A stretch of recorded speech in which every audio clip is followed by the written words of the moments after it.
A paz, irmãos, a paz do nosso Senhor Jesus. Bom estarmos aqui reunidos. Hoje é quarta-feira.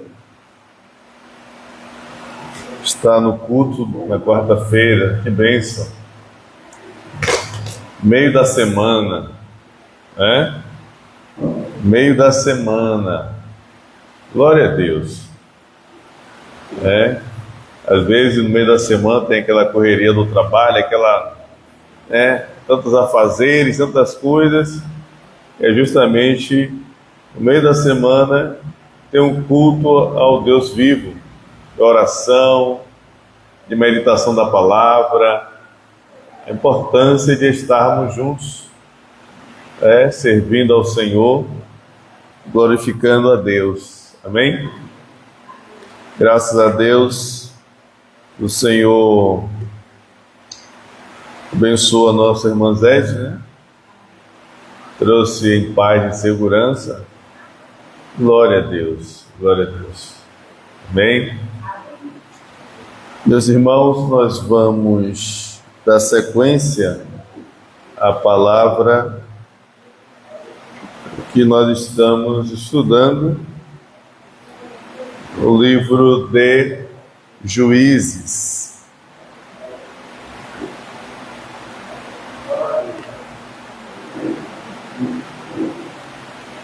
Capítulo 19.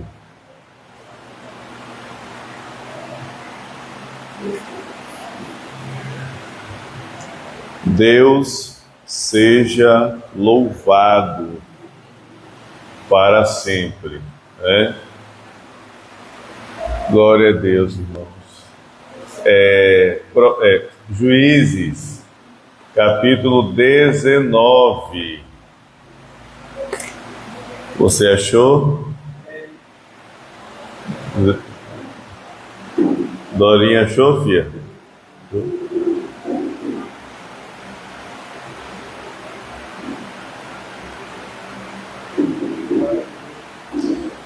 Juízes, capítulo 19.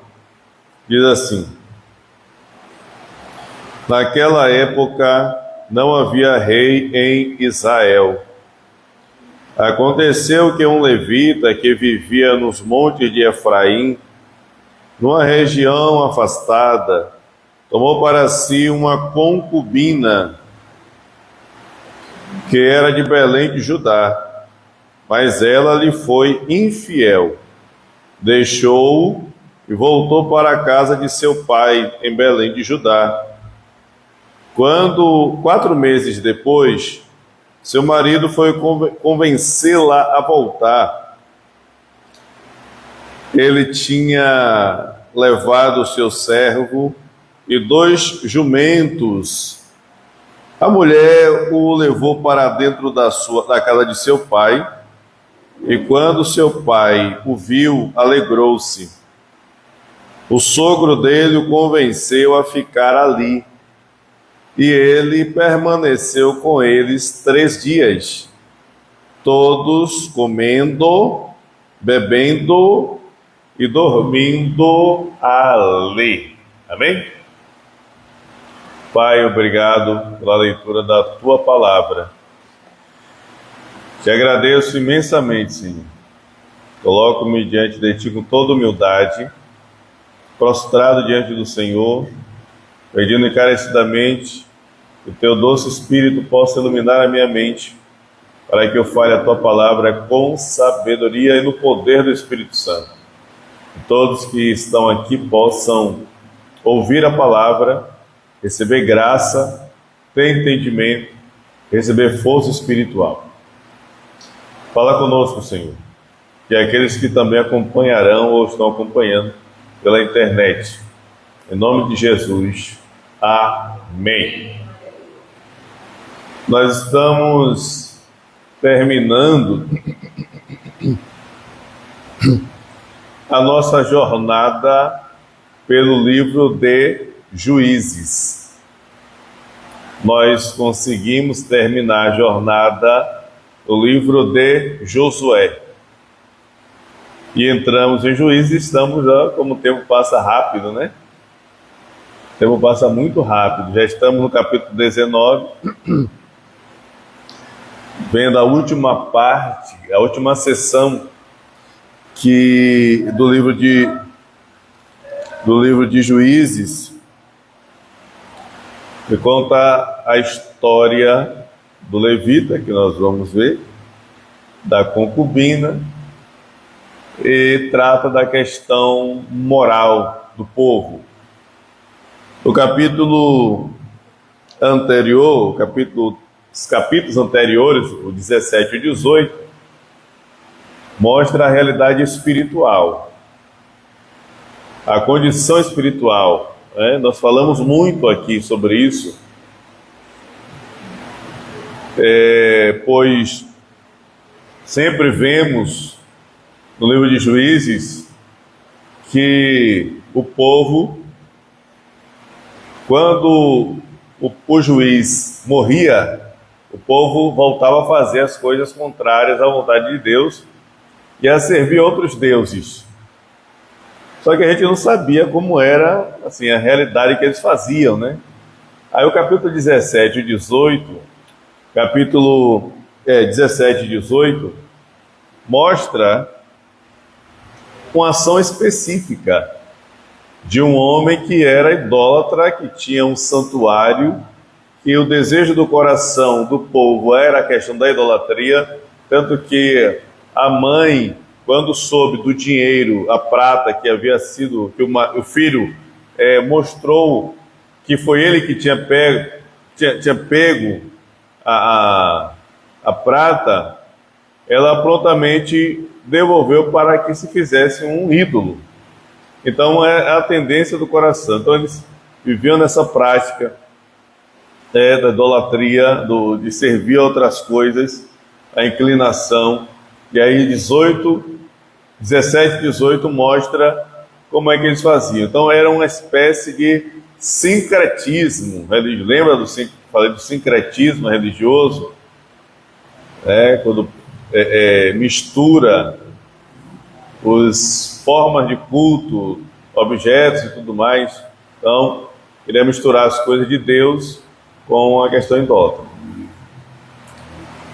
E aí a realidade espiritual do povo era essa: decadência. Na sequência, que nós vamos ver a partir de hoje, entra a questão moral. Sempre quando espiritualmente não está nada bem, a questão moral também vai para o espaço. Não tem mais temor, não tem mais princípios, não tem um temor de Deus, não tem, irmão. Quando não tem a espiritualidade, assim, a devoção a Deus, a entrega a Deus, também perde o senso da moralidade.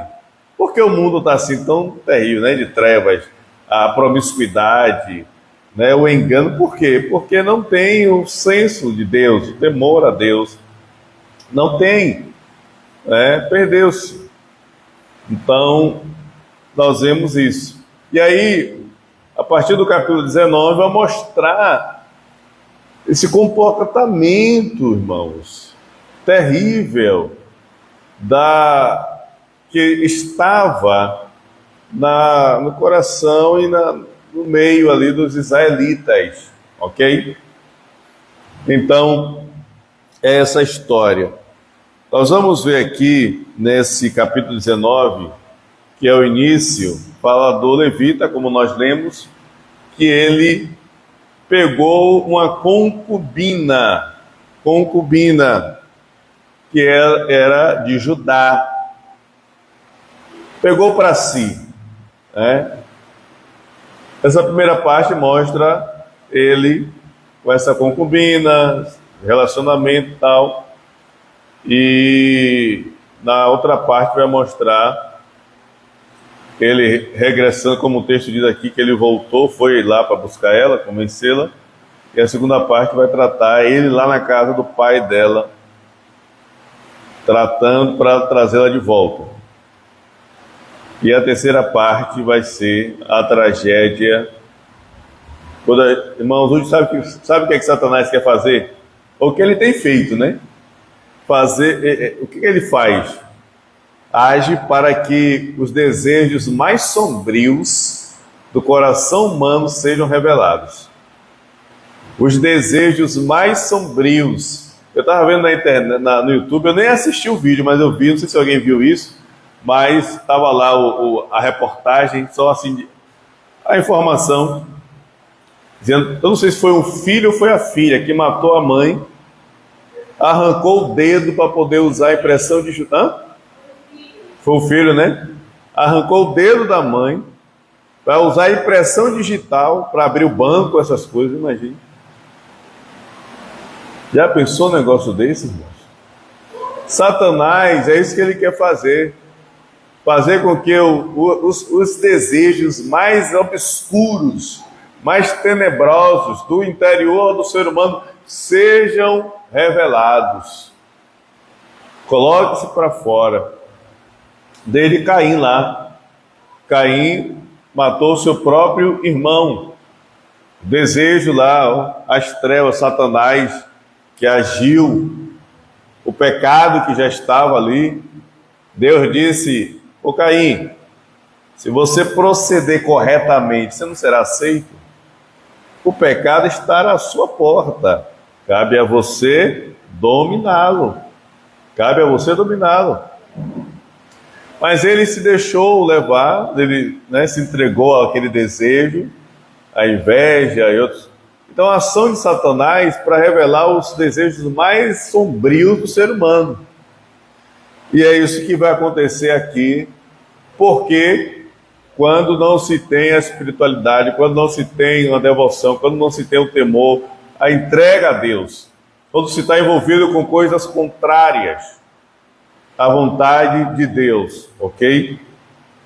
Então, na primeira parte que nós lemos, a história do levita, que era dos montes de Efraim, que pegou uma concubina, que era de Belém de Judá. Mas antes disso, o que é que o texto diz? Que a partir do 17, do capítulo 17, ele vem enfatizando esse ponto importante.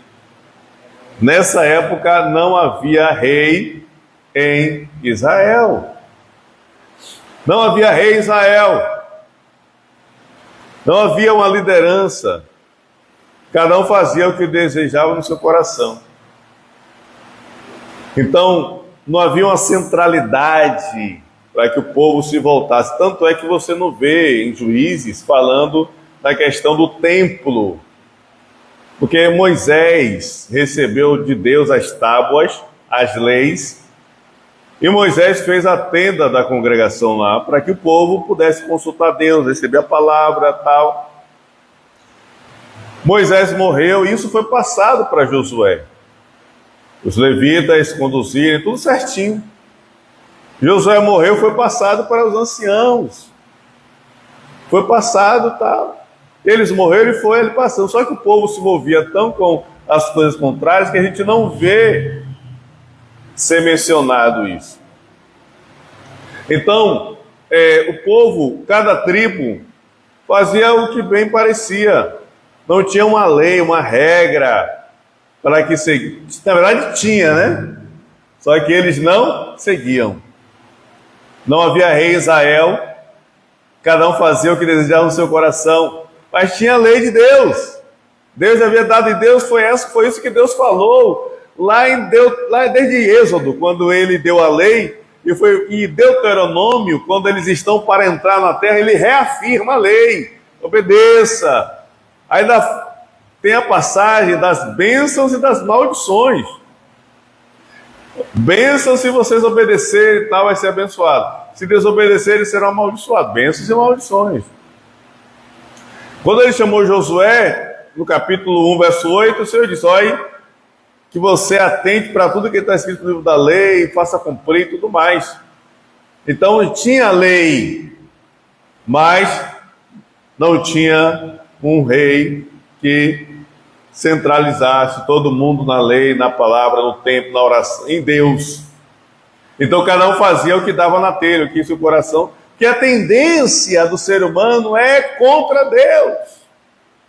A tendência da carne, dos desejos, é contra a vontade de Deus.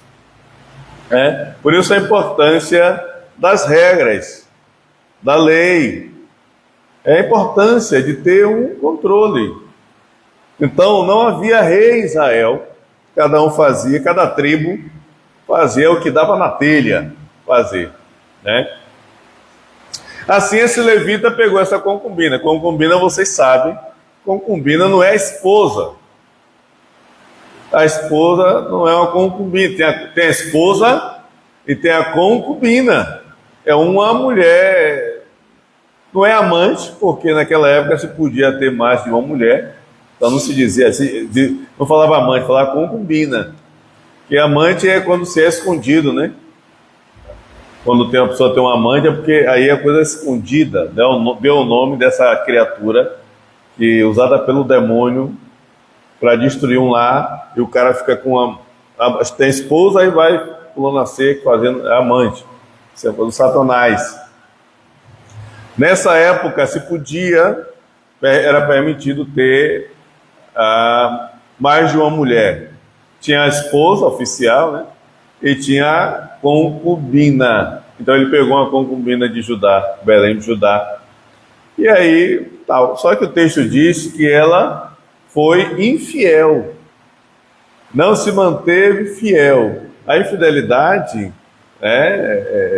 que ela teve, não ser fiel, o texto não diz que ela cometeu um adultério.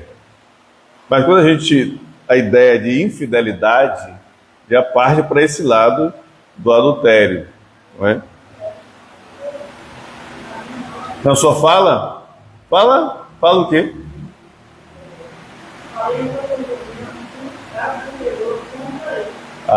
E eu já adulterou. Essa versão já traz a palavra adulterou contra ele. Mas a ideia de infidelidade já é bem assim atrelada à questão de pular cerca, De ter uma outra pessoa, de trair o marido. A verdade é essa. Ela não é? Mas o que acontece, sabe o que é, irmãos? Pela lei de Deus, pela lei, quem comete o adultério, qual é a sentença? É o apedrejamento. Está lá em Moisés, Mas você vê que não havia realidade da lei, de uma centralidade, não havia nada disso. Então, não tinha essa observância da lei, clara da lei. Ela cometeu a infidelidade e pegou a pista. Foi para a casa do pai, vazou, como no nosso ditado popular, vazou. Foi para a casa do pai. Mas aí o que é que o texto nos diz, irmão? Que aquele homem estava apaixonado pela mulher. O cabra, Belbença, estava apaixonado pela mulher. E ele decidiu ir à casa do pai, convencê-la a voltar. E assim ele foi, pegou o seu servo, 2 jumentos carregados ali de suprimento, e foi em jornada. Essa é a primeira parte.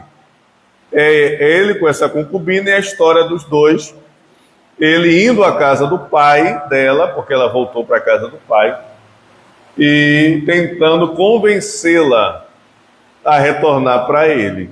Isso foi depois de 4 meses.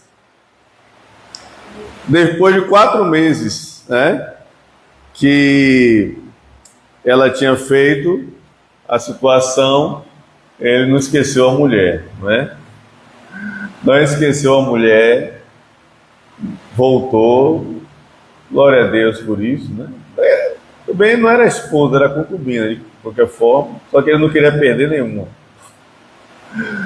Ele voltou, foi lá convencê-la, usou seus argumentos e tal, para convencer essa mulher a voltar para casa junto com ele. Levou seu servo tal, o pai, quando o viu, alegrou-se e trouxe ele para a sua casa, convenceu a ficar, e ele ficou ali comendo, bebendo, conversando tal, e tudo mais. Primeira parte. A segunda parte já passaram, eles ficaram lá 4 dias. Passados esses 4 dias, ele queria cair fora. E aí nós vemos, a partir do versículo 5, o início dessa parte aí, onde ele terminou lá o tempo dele, convenceu a mulher, vamos voltar para casa. E aí, o verso 5 diz: no 4º dia, eles se levantaram cedo, e o levita se preparou para partir. Mas o pai da moça disse ao genro: coma alguma coisa, e depois você poderá partir. Os dois se assentaram para comer e beber juntos. Mas o pai da moça disse: eu lhe peço que fique esta noite e que se alegre. E quando o homem se levantou para partir, seu sogro o convenceu a ficar ainda aquela noite. Na manhã seguinte, quando ele se preparou para partir, o pai da moça disse: vamos comer, espere até a tarde. E os dois comeram juntos. Então, ele já estava preparado, já tinha convencido a mulher e queria voltar para casa junto com ela.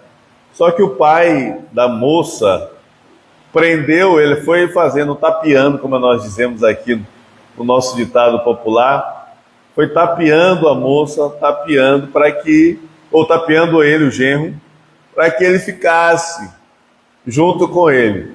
Não há um registro, não há um relato do pai dela se tinha mais filhos, se havia mais servos ali. Possivelmente existisse, não sabemos. Servos sabemos, mas é possível que sim. Mas se tinha outros filhos, se ela era mulher, filha única, não sabemos. Essa insistência dele de ficar. No entanto, a importância de ter um varão, um homem na casa. Ele veio com 2 mulas carregadas, com um servo. A ideia de alguém que já tem uma posição, já é alguém, alguma coisa. Então, possibilidade dele querer que esse homem fique. Quando, por exemplo, lembra de Moisés? Quando Moisés fugiu do Egito, e ele foi lá no poço das regiões de Midian, né? E veio as filhas do seu sogro, ainda não era sogro, mas elas vieram para trazer o rebanho e tudo mais. Ele protegeu as mulheres, deu água e tudo mais. E ele foi, quando as filhas chegaram lá, falaram dele: manda vir um homem. E aí trouxeram rapidamente Moisés, porque ele só tinha filhas. Ele tinha só mulheres, filhas.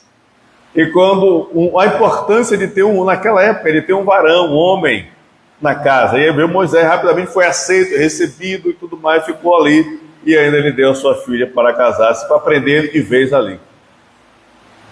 Então a importância de ter um homem, um varão na casa. Naquela época era muito, muito, muito importante. Hoje a gente vê também, né? Uma mulher sozinha é difícil. Naquela época, aqui a gente está vendo um pai que insistiu para que ele ficasse. Possivelmente ele ia ficar ali enrolando, o cara ia ficar ali, ia ficando, e de repente ele ia colocar para trabalhar junto com ele e tudo mais, e ia seguir ali avançando. Mas ele não queria ficar. Então a gente vê hoje como a importância de ter um homem em casa, né? Essa irmã Raiosete. Nem sempre, né? Mas faz falta, né? Um homem correto. Alguns serviços, algumas coisas, né, Dora? Precisa ser um homem. Esses dias a Nilva estava lá, aí ela foi abrir um negócio. Foi, filha? Aí me pediu, abre aqui que eu não estou conseguindo não.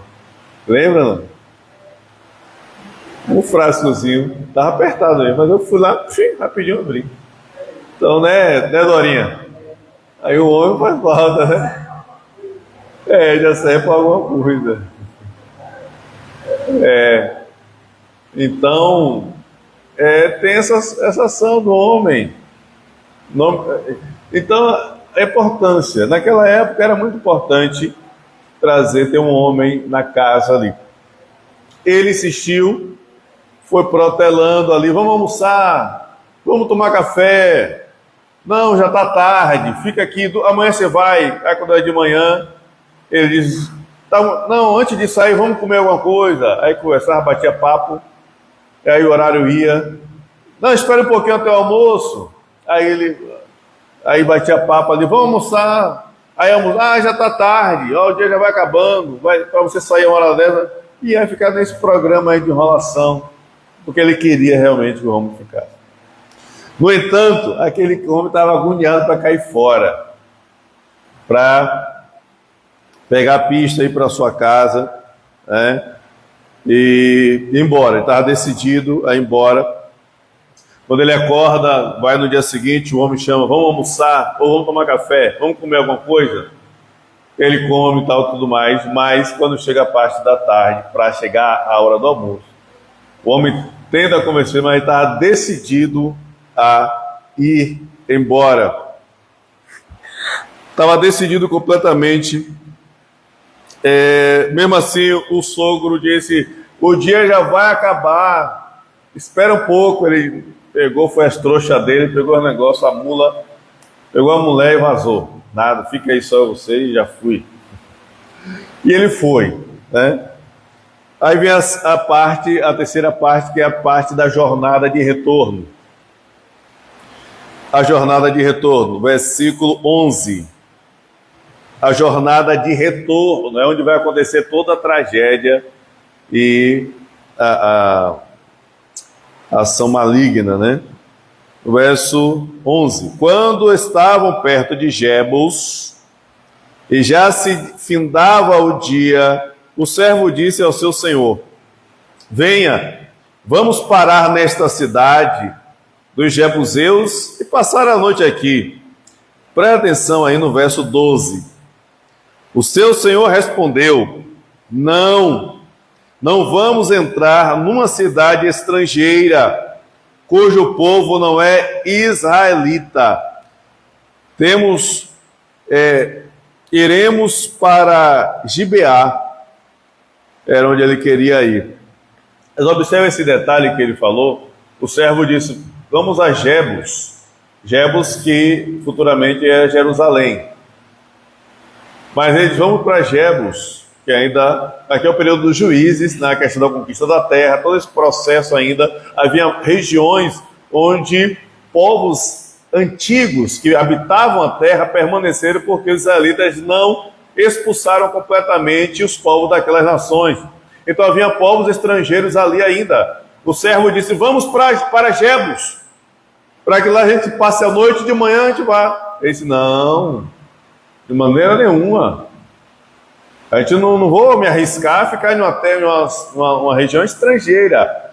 Vamos para um lugar onde seja do nosso povo, dos israelitas. A ideia é o quê? No meio do nosso povo a gente vai ter segurança, não é? No meio do nosso povo a gente vai ter paz, vai ser tranquilo. No meio do nosso povo, é nosso sangue, é nossa gente. Tá tudo certo, vamos para lá, vamos arriscar um pouquinho mais, vamos andar um pouquinho mais. Mas nós vamos parar lá em Gibeá, que é nossa terra, é dos nossos, é israelitas. Então, nós vamos para lá. Irmãos, é estreito, né? A ideia é boa. Quem imagina sofrer alguma coisa no meio dos parentes? Quem imagina? Quem imagina que um filho ia matar a mãe? Quem imagina que o pai ia violentar o filho? Quem imagina que o avô ia fazer não sei o quê? Quem imagina que o tio, que a tia, que o primo, que não sei quem? Quem imagina? A ideia de que no meio dos nossos estaremos seguros. Não é? A ideia é essa. Claro que a gente não vai deixar de confiar e tal nos parentes. Mas a gente tem que ficar atento também. mas alerta as coisas, né? Ouvir, ter atenção. Ele pensou, no meio dos nossos vai ser tudo de boa, tudo tranquilo. Mas aí vem a situação. Nem todos no meio são malignos, né? Nem todos são malignos. No entanto, quando eles foram, eles andaram até Gibeá. Chegaram a Gibeá. No versículo 16. Então, versículo 14, irmãos. Eu disse não, 14. Então prosseguiram, e o sol se pôs quando se aproximaram de Gibeá de Benjamim. Ali entraram para passar a noite. Foram sentar-se na praça da cidade, e ninguém os convidou para passar a noite em sua casa. Olha só, ninguém os convidou para passar a noite em sua casa. Meus irmãos, consegue perceber essa situação, essa realidade? Ninguém os convidou para passar a noite em sua casa. Imagine, ele foi para o meio dos seus, a ideia de que ele pudesse ter ali um amparo, mas já vem essa ação de as pessoas verem eles ali, mas não ter essa disposição, essa voluntariedade, essa hospitalidade, esse coração hospitaleiro para receber. Qual a intenção? Que realidade é essa de haver um povo nessa condição? Né? Olhe, mas segue-se a história, segue-se a situação. Ninguém o recebeu em sua casa. Verso 16. Naquela noite, um homem idoso, procedentes dos montes de Efraim, e que estava morando em Gibeá. Os homens do lugar eram benjamitas. Voltava de seu trabalho no campo, quando viu o viajante da praça da cidade. O homem idoso perguntou: para onde você está indo? De onde você vem? O homem idoso, já avançado em idade, voltando do seu trabalho. Não imagine um homem idoso pegando no batente, viu? O homem idoso não pendurou a chuteira, não. Até porque naquela época não tinha aposentadoria. Ou trabalha, ou trabalha. Se não tem filho, ninguém para sustentar, tem que ir ali até as últimas gotas de energia, tem que estar trabalhando ali, não tem isso não. Então, esse homem idoso viu na praça, conversou com ele e tal. Ele falou a sua vida, onde é que ele ia, para onde é que ele vai, tudo certinho. Disse que tem provisão, tem tudo, mas ninguém o recebeu na sua casa, ninguém o convidou para ficar na sua casa. Aí, olha no versículo 20, olha só a situação. Você é bem-vindo na minha casa, disse o homem idoso. Disse o homem idoso: vou atendê-lo no que você precisar. Agora ele dá um detalhe, ó. Não passe a noite na praça. Olha que informação. Não passe a noite na praça. Por que será, né? Por que será? Não passe a noite na praça. Alguma coisa havia ali naquele povoado, a realidade do comportamento de algumas pessoas ali. Então já dá uma suspeita aí da situação. Mas aquele homem idoso o recebeu na sua casa, hospedou aquele homem com a sua concubina, o seu servo, os animais, os 2 jumentos, teve alimento, recebeu com alegria. Eles estavam ali comendo, alegrando-se, conversando, e aí veio a tragédia. Versículo 22. Versículo 22. Vão acompanhando a história. Essa é a realidade moral na vida do povo que estava com a vida espiritual detonada. Olha só. Quando estavam entretidos, alguns vadios da cidade cercaram a casa, esmurrando a porta, gritaram para o homem idoso, dono da casa: traga para fora o homem que entrou na sua casa, porque para que tenhamos relações com ele. É o que a minha versão diz. O texto já diz, eram homens vadios. Homens vadios são homens que não têm princípio, que não têm pudor, que não têm regras, que estão entregues aos mais sombrios desejos. Homens vadios. Viram que havia ali um homem estrangeiro, foram à casa esmurrando a porta: traga-o para fora, porque queremos abusar deste homem. Ter relação com ele, na versão da irmã Romilda, para que conheçamos ele, né? Alguma versão diferente aí? Relações, na minha está relações. Abusarmos dele. Abusarmos também? Homens, imagine, se eles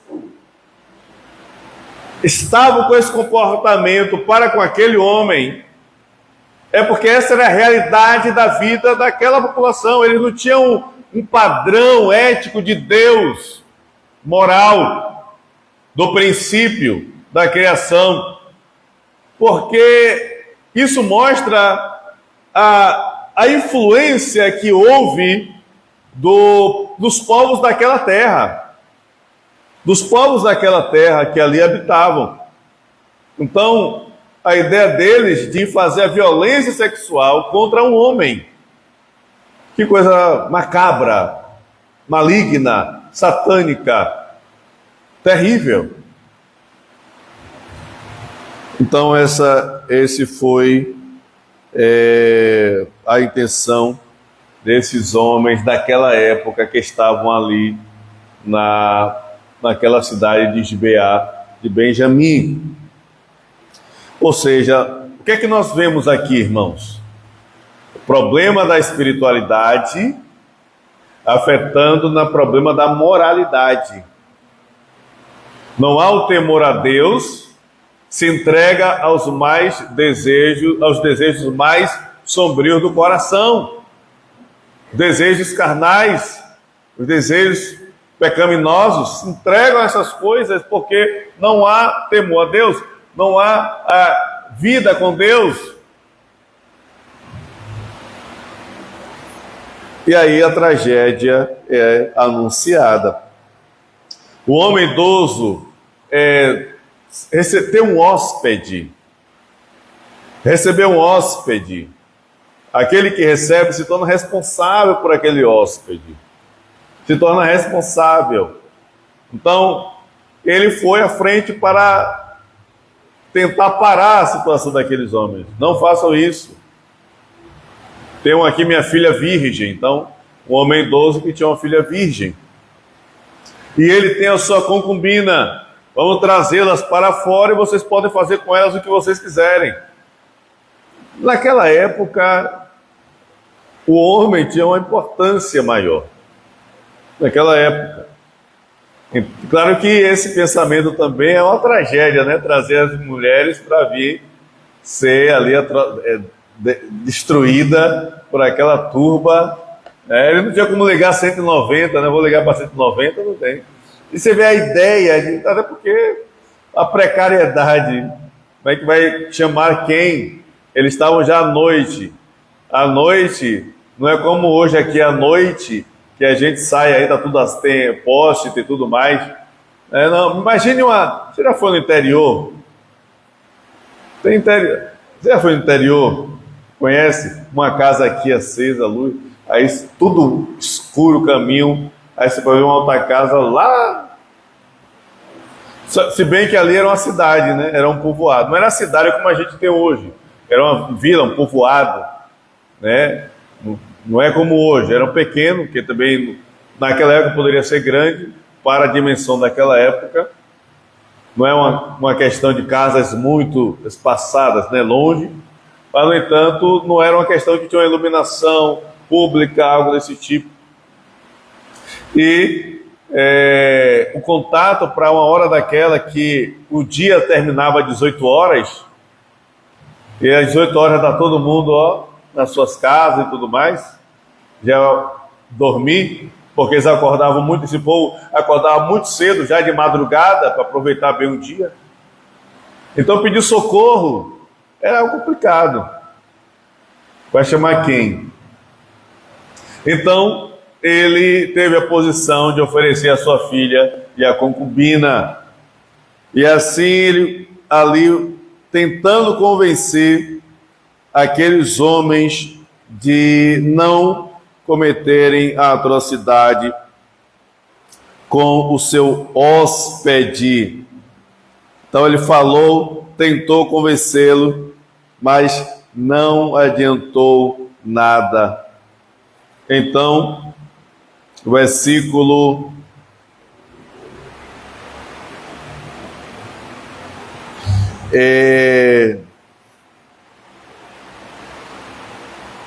25.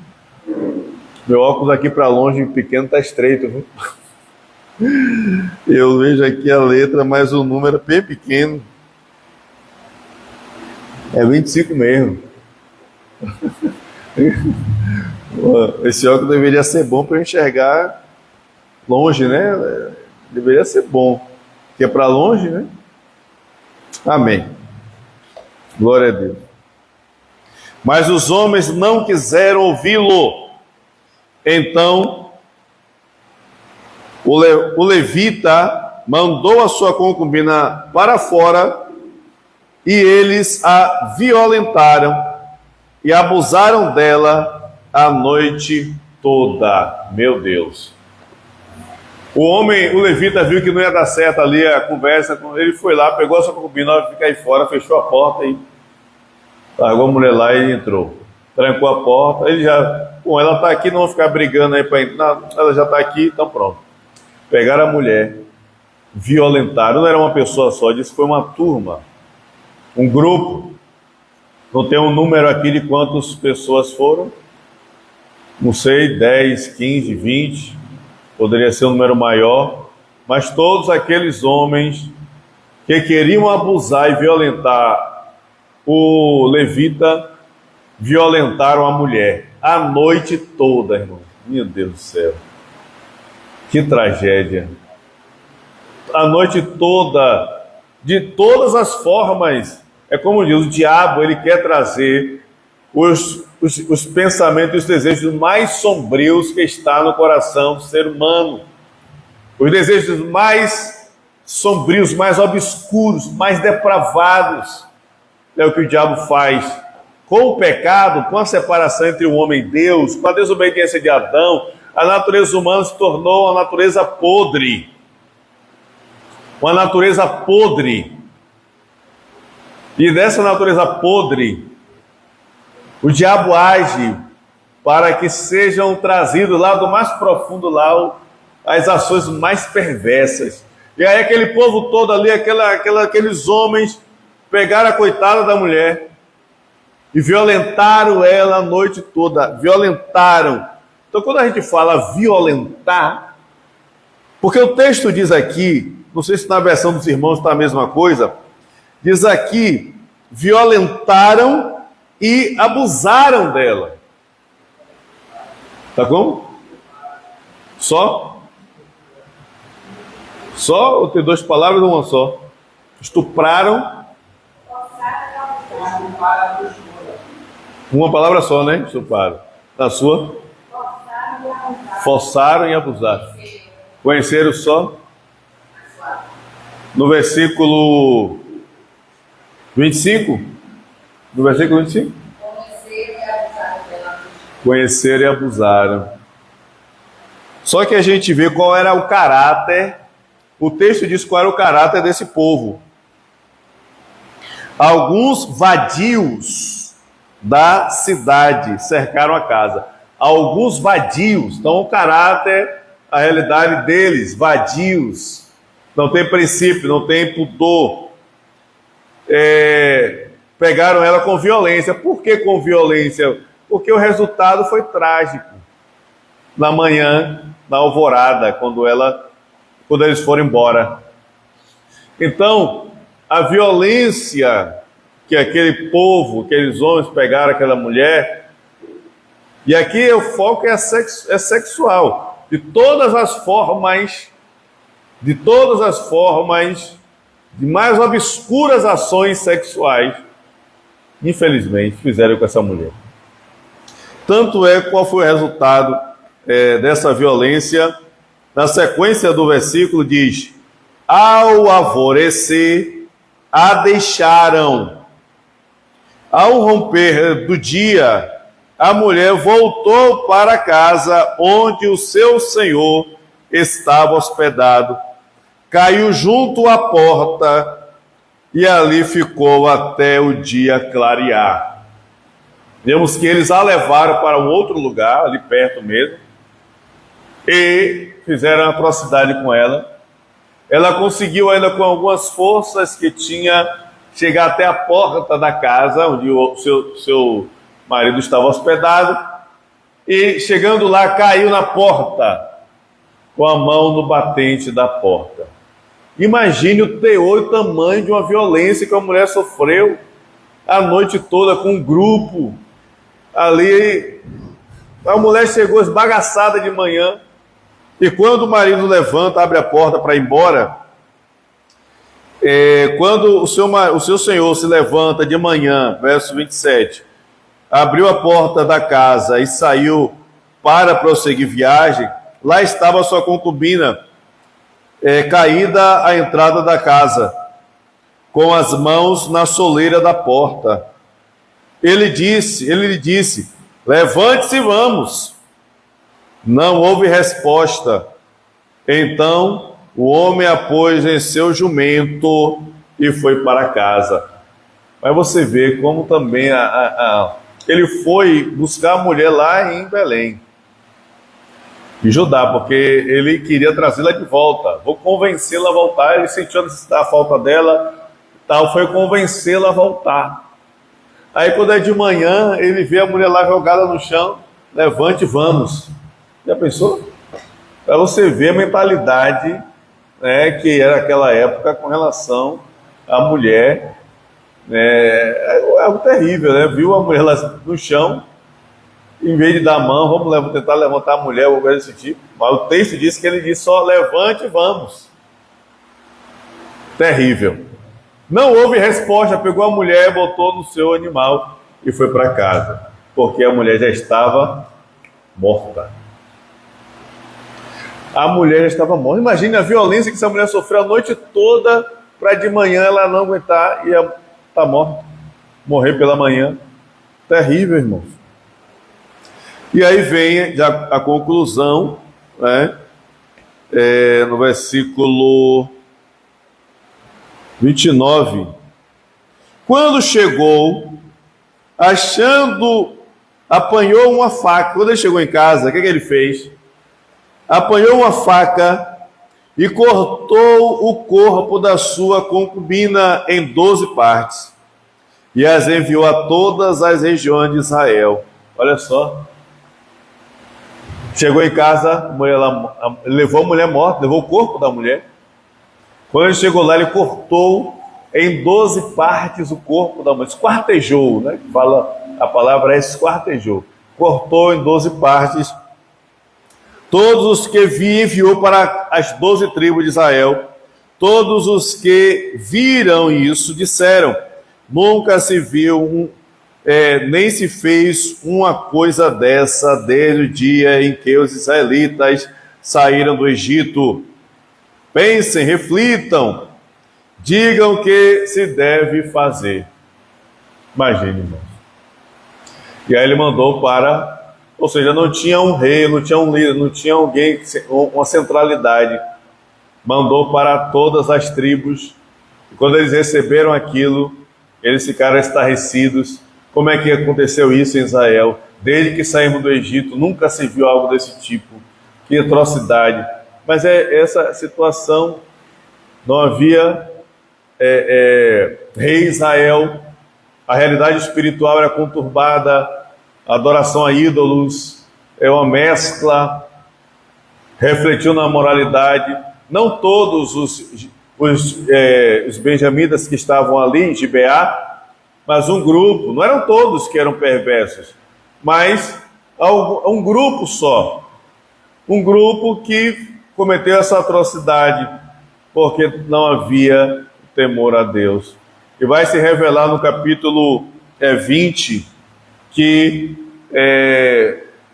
o grupo que fez isso foi acobertado pelos demais, porque não queriam que a justiça entrasse em ação.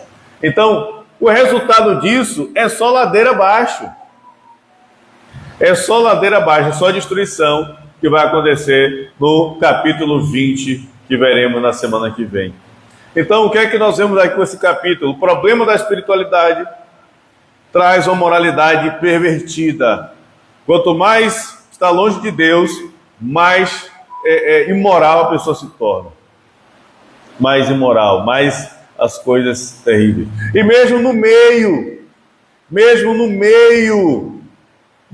do povo, no meio da igreja, eles pensaram o quê? Nós vamos para o meio daqueles que são os nossos, da nossa casa, da nossa família, e lá a gente vai ter segurança, vamos para o meio deles. Quando a gente chegou lá, olha a atrocidade que acontece, é no meio deles que tem lá o grupo com os pensamentos e desejos mais satânicos que possíveis. Entendeu? Então, até na igreja, infelizmente, o que é que nós estamos vendo hoje? O que é que a gente vê, infelizmente, em igrejas? As atrocidades, as coisas terríveis. Infelizmente. Quando se perde o evangelho, se perde a palavra, se perde o temor, perde a oração, oba-oba, movimentos e todas as outras coisas. E aí vem as tragédias sem punição. Que tá, o pior detalhe é esse. Que o ser humano, mesmo na igreja, é passivo das falhas, das dificuldades. O problema é que não está havendo nem correção e nem punição. Aí que é o problema até. Então, irmãos, isso seja uma lição para nós, para nós, para a igreja. Entender que temos que tomar cuidado, pois a vigilância precisa ser algo presente na nossa vida, em nome do Senhor Jesus. Porque nós temos uma natureza, claro que fomos transformados em Cristo, mas a natureza continua ali, morta, mas continua. Ela pode ressuscitar a qualquer momento, entendeu? Pode ressuscitar. Então temos que tomar cuidado, porque só escaparemos dessa natureza que nós falamos, da presença do pecado. O domínio do pecado, somos livres. Mas a presença do pecado, só vamos ficar completamente livres quando o nosso corpo for transformado. Amém? Completamente transformado. Então que o Senhor nos fortaleça, nos abençoe, nos guarde, nos sustente e nos ajude aí a avançarmos na palavra do Senhor, em nome de Jesus, tá bom? Irmãos, vamos dar os avisos para a gente finalizar. Vai ter o ensaio das mulheres, né, Nilva? Ensaio. Amanhã não tem atividade. Sim, nós conseguimos, pela graça do Senhor, colocar o ISO-filme aí na porta do Blindex. Pela graça de Deus, compramos aqui o mármore aqui para botar na porta. Se Deus quiser, amanhã vamos fazer. E eu já falei com o rapaz para botar o Blindex. Só está esperando botar isso aí para vir fazer a medição. Então vamos botar aqui em nome de Jesus o Blindex. Depois vamos pintar a igreja também, dar uma pintura, fazer em nome do Senhor Jesus. Vamos avançando aí, melhorando o aspecto da igreja. até a gente partir na construção aqui de cima, tá bom? Então amanhã, pela graça do Senhor, vamos fazer esse serviço aqui da porta. Sexta-feira, o culto na direção delas, das mulheres, com toda a igreja presente. Sábado, próxima geração, culto da próxima geração. E domingo, culto de adoração ao Senhor. Irmãos, temos a conferência na outra semana, dia 5 e 6. Já está perto a conferência. Quem não fez a inscrição ainda, faça a inscrição. E no sábado vai ser o dia todo com o almoço. Tem que pagar o almoço R$25, tá bom? A van, já coloquei lá, a van está com lotação máxima. Então, vamos aí. No sábado vai 2 carros, duas vans. Então, em nome de Jesus já deu tudo certo, tá bom? Então, se quer de pé, vamos orar. Depois da oração, as mulheres ficam, porque vai ter aí o ensaio da nossa irmã Nilva e as demais irmãs, tá bom? Vamos orar. Pai, obrigado, Senhor, por esta noite, obrigado pela Tua palavra, obrigado por estarmos aqui. Te agradecemos, Pai, sem Ti nada podemos fazer. Pai, que o Senhor nos guarde, Senhor, pois sabemos que Satanás, o mundo e nós mesmos, a nossa carne, agem para que nós façamos coisas desagradáveis a Ti. Mas nos dá força, Senhor, cada dia, temor ao Senhor pela Tua palavra, para que estejamos em vigilância e não caiamos na cilada das trevas, nem na fraqueza humana. Pai, que o Senhor guarde a Tua igreja, guarde nossas vidas, que as ciladas do inimigo serão quebradas. Que o Senhor nos leve em paz aos nossos lares, livre-nos do mal, de assalto, acidente, violência e bala perdida. Te agradecemos em oração, em nome de Jesus. Amém. Que o amor de Deus, o nosso Pai, que a graça de nosso Senhor e Salvador Jesus Cristo, que resolveu todos os problemas na cruz do Calvário, poder e o enchimento do Espírito Santo, que nos levanta como discípulos absolutos, seja com todos vocês, toda a sua família, hoje e sempre. Amém. Deus te abençoe, saúde seu irmão e fique na paz.